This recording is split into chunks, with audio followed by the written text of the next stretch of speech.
CU history honours fifth semester DSCC 12 পেপারটির last minute suggestion 2026 আলোচনা করছি এই ভিডিওতে।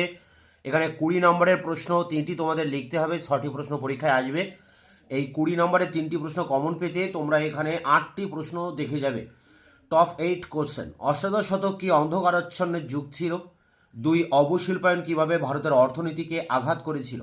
দেখো এখানে এই সমস্ত প্রশ্নের উত্তর কিন্তু আমি চ্যানেলে দিয়ে দিয়েছি, প্রতিটা প্রশ্নের উত্তর দেওয়া আছে। এই টপ 8 কোশ্চেনের মধ্যে প্রতিটা প্রশ্নের উত্তর দেওয়া রয়েছে ভিডিওর ডেসক্রিপশন বক্সে, তোমরা এর উত্তরের লিঙ্ক পেয়ে যাবে।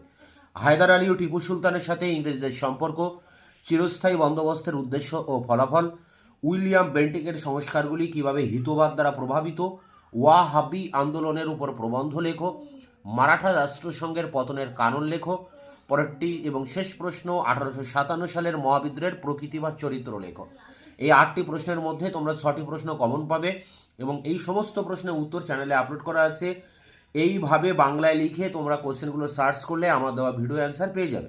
5 নম্বরের টিকা প্রশ্ন 3টি লিখতে হবে। তার জন্য যে প্রশ্নগুলো করবে, 1761 সালে তৃতীয় পানিপথের যুদ্ধের গুরুত্ব, 2, সত্য বিলোপ নীতি, 3, অধীনতামূলক মিত্রতা নীতি, 4, 1854 সালের উডের ডিসপ্যাচ, পরেরটি 1773-এর রেগুলেটিং অ্যাক্ট, পরেরটি 1813 সালের চার্টার অ্যাক্ট, পরেরটি মহারানীর ঘোষণাপত্রের তাৎপর্য, পরেরটি বক্সারের যুদ্ধের গুরুত্ব, কৃষির বাণিজ্যিকীকরণের প্রভাব এবং শেষ প্রশ্ন, প্রাচ্যবাদ কি?